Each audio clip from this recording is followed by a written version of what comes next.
sou Michele Santos e este é o meu livro de receitas.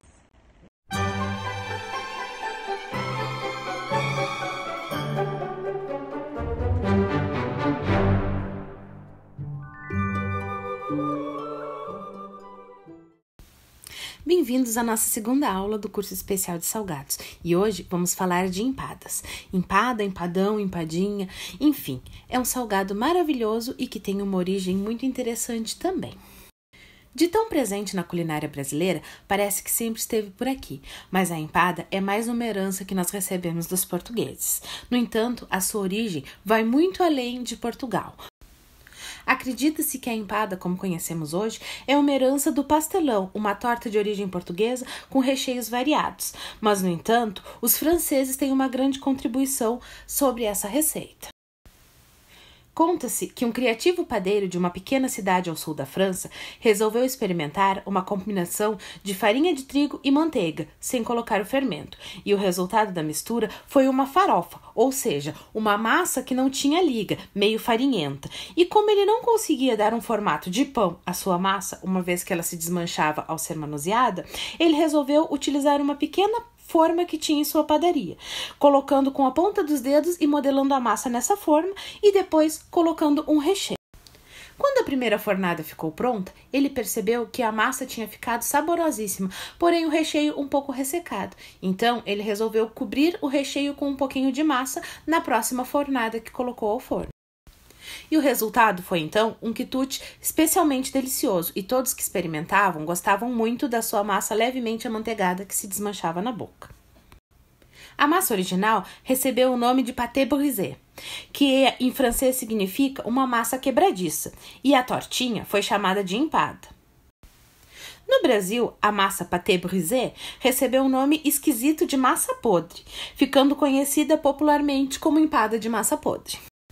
Outra influência para as empadas veio dos ingleses, com sua grande tradição de informadas, orgulhavam-se de suas tortas salgadas, algumas que lembravam muito o formato das empadas, recheadas com carnes, peixes e hortaliças.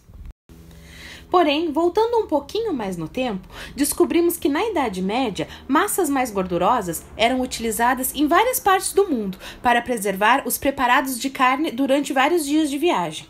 Era um método de conservação. Em seu livro Comida e Cozinha, Harold Magee explica que a massa formava uma crosta espessa, capaz de proteger a carne dos micro-organismos presentes no ar e preservá-la por alguns dias. Uma excelente maneira de conservação numa época em que não existiam refrigeradores. Há registros de que egípcios e romanos utilizavam métodos similares para prolongar a durabilidade de seus alimentos na antiguidade. Então, a origem da nossa tão querida empadinha vai muito além do que possamos imaginar. Agora, antes da nossa receita, vou pedir que você se inscreva no canal, se ainda não está inscrito. Deixe seu like nesse vídeo, pois isso é muito importante e é a retribuição pelo meu trabalho. E compartilha, pois eu tenho certeza que alguém que você conhece vai amar essa receita de empada. Ah, e não esquece de marcar o sininho, para você sempre ficar sabendo das novidades. São ingredientes básicos e as quantidades utilizadas estão ali na descrição do vídeo. Vamos começar misturando a farinha de trigo com a manteiga. É bom a manteiga em temperatura ambiente. Eu esqueci de tirar e ela está um pouco dura, então eu vou levar ao micro-ondas. E não tem problema de usar ela assim derretida. Aqui eu tenho 2 gemas e 3 claras, porque uma das gemas eu vou utilizar no final para pincelar as empadas. Vamos misturando com a mão. É com a mão mesmo que se faz essa massa. Mistura bastante para que se torne aquela massa farinhenta e quebradiça. Esse é o verdadeiro ponto de uma massa brisé. Eu utilizo a manteiga já com sal, então não precisa temperar a massa. Mas caso utilize sem sal, coloque um pouquinho de sal na massa. Isso que eu coloquei agora é fermento, porque com o longo do tempo a massa sofreu algumas alterações. E na massa que fazemos hoje, o fermento deixa a empada um pouquinho mais encorpadinha, dá aquela crescidinha básica. Eu acho mais fácil colocar a massa sobre a bancada para misturar melhor, porque o pote é pequenininho e começa a cair os pedacinhos.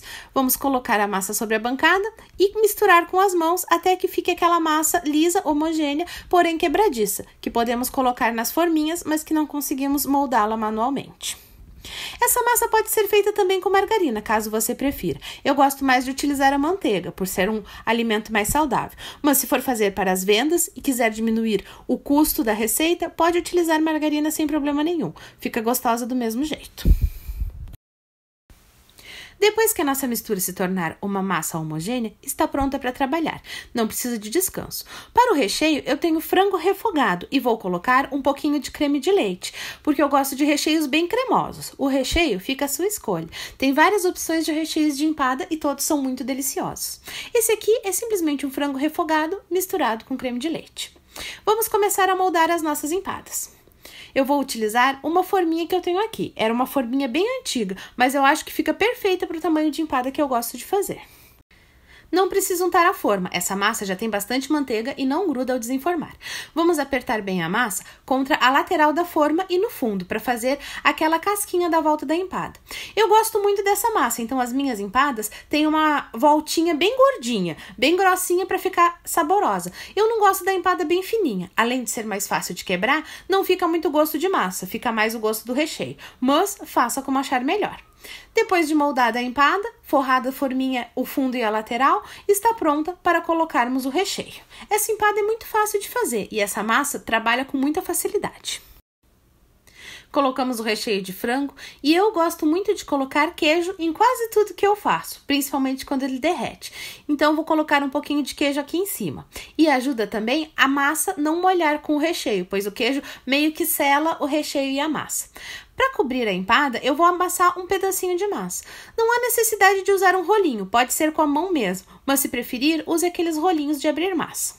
Depois de esticadinho, eu gosto grossinha, como eu falei. Coloco em cima da forminha e só cortar as laterais com a mão mesmo. Está moldada a nossa empada, de uma maneira bem prática e fácil de fazer. Fica bonitinha e muito saborosa. Que acharam? É ou não é uma empada apetitosa? Com o restante da massa, eu vou fazer uma espécie de empadão aqui em casa. É uma sugestão para vocês fazerem também. Aqui vai ser a janta, mas pode fazer para vender também este formato de empadão, que é muito bem apreciado. Da mesma maneira, numa forma que não precisa estar untada, vamos ajeitando com a mão a massa no fundo e nas laterais da forma. Da maneira que você preferir. Eu prefiro mais grossinha, mas se preferir bem fininha, fique à vontade. Essa massa, ela é extremamente saborosa, então eu acho que ela um pouco mais grossinha valoriza o resultado final da nossa empada. Depois que esticamos bem a massa nas laterais e no fundo, vamos colocar o recheio. Esticar em toda a massa.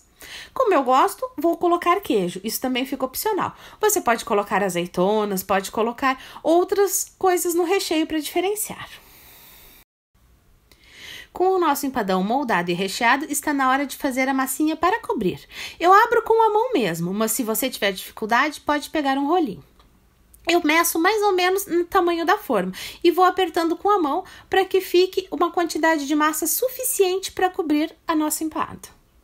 É só ir ajeitando e apertando, mede assim na forma, num tamanho que fique perfeito, pois você ainda vai conseguir trabalhar com a lateral da massa que já está na forma, então não tem problemas de cobrir a massa.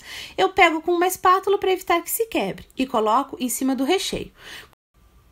Depois é só apertar com a mão e dar aquela ajeitadinha, para que a massa cubra totalmente a empada e não deixe o recheio de fora. Essas emendas que ficam não é um problema, pois você vai ver que quando a empada sair do forno, elas ficarão imperceptíveis. Essa é a vantagem de usar fermento. A massa dá uma leve crescidinha e fica de uma maneira mais homogênea do que a massa que não leva fermento. Quando uma massa não leva fermento, ela sai do forno exatamente como entrou. Quando leva fermento, ela trabalha durante o tempo de assar. Temos aqui as nossas empadas. Eu fiz uma outra pequena com azeitona. Vamos passar o ovo para deixar aquele aspecto douradinho na empada. Essa gema é a gema que eu não utilizei na massa. Lembra que eu comentei que tinha 3 claras e 2 gemas? Pois é, para evitar de pegar uma gema no final e desperdiçar a clara, eu utilizo a clara na massa e depois guardo só a gema para passar na empada.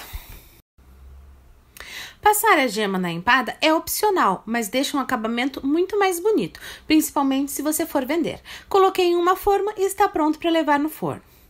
Nossas empadas já assaram e estão perfeitas para consumir. Está um pouquinho quente, então vou pegar com um pano para mostrar para vocês. E depois eu vou esperar esfriar um pouquinho para desenformar. Percebe como as emendas não ficam notáveis na empada grande. O acabamento dessa massa fica perfeito, pois por ser bem amanteigada, ela não gruda na forma, o que facilita bastante na hora de desenformar. Vamos cortar agora para ver como ficou o recheio da nossa empada. Vou colocar aqui num pratinho com um pouquinho de salada. Fica uma sugestão para servir. Eu gosto bastante das coisas com salada. Olha como o recheio está cremoso e não fica escorrendo, pois é um recheio bem sequinho. Como eu vou servir para janta, nossa empada ainda está morna e dá para perceber o queijo escorrendo no recheio. As pequenininhas, eu vou ensinar para vocês uma maneira de vendê-las. Eu gosto de colocar nesses saquinhos plásticos. Aliás, eu acho que tudo que eu coloco para vender, eu coloco nesses saquinhos, porque é uma embalagem prática, bonita e barata. Coloca a empadinha no saquinho. Essa ficou um pouquinho gordinha na parte de cima, mas com jeitinho cabe perfeitamente. Colocando nesse saquinho, você tem uma maneira de carregar, vender e entregar ao seu cliente essa empada, e o que vai facilitar na hora dele comer, pois basta ele abrir em cima e comer a empada sem sujar as mãos. Vou amarrar com uma daquelas fitinhas, aquelas que vem em rolo que eu uso na maioria dos vídeos. Fica uma embalagem bonita, prática e barata para você poder vender a sua empada. Que tal? Fica um charme essa empada embalada dessa maneira. Dá para lucrar muito vendendo empadas por aí. Olha como ficam bonitinhas. Hoje eu não vou calcular os custos dessa receita com vocês, porque eu já tinha todos os ingredientes em casa e eu não sei o quanto eles custaram. Porém, uma sugestão de preço para essa empada é de R$4. É um bom preço e dá para ter um excelente lucro. Mas como eu sempre falo, você deve calcular os seus custos e ver o lucro em cima do que você gastou. Soma todos os ingredientes e vê o quanto gastou neles. Acrescenta 25%, que são os custos incalculáveis, e multiplica o resultado por 3, para saber por quanto deve vender para ter um bom lucro. Espero que vocês tenham gostado. Se ainda não está inscrito no canal, aproveita agora e se inscreve. Deixe seu like e compartilhe o vídeo, pois alguém está esperando receber essa receita e você pode ser o anjo que vai levar até ela.